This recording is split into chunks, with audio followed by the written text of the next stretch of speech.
Class 4 subject SST lesson 13 part D. What are the main agriculture resource in India? Bharat में मुख्य agriculture resource क्या है? India has rich agriculture resource such as. Bharat में main agriculture resource इस प्रकार हैं, जैसे कि number 1 a suitable climate for cultivating crop almost throughout the year. लगभग सारा साल जो वातावरण है वो फसलें उगाने के लिए अनुकूल है। Point 2 enough water for irrigation, सिंचाई के लिए उपयुक्त पानी। पॉइंट 3 फर्टाइल एलुवियल सोयल, उपजाऊ धरती। Question number 2 what are the reason for the progress of agriculture in India after independence? आज़ादी के बाद भारत में एग्रीकल्चर की प्रोग्रेस के लिए क्या कारण थे? Answer this is due to improved irrigation facilities, use of chemical fertilizers and manures, use of tractors and the other machines, use of improved seed।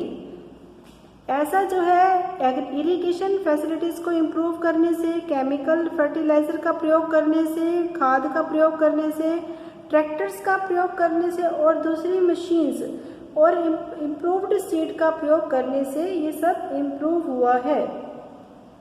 Question number 3 distinguish between the kharif and rabi season, दोनों में difference बताना है। Answer kharif season begin with monsoon showers, kharif का मौसम जो है monsoon shower के साथ स्टार्ट होता है। Rabi season begins at the end of rainy season, rabi season जो है वो रेनी सीजन के एंड में स्टार्ट होता है। Question number 4 what is the importance of cattle rearing in our country? हमारे देश में कैटल रियरिंग की क्या इम्पोर्टेंस है? The animals are reared for their milk, meat, egg, skin and bones. हमारे देश में पशु मिल्क, मीट, एग, स्किन और बोन्स के लिए पाले जाते हैं।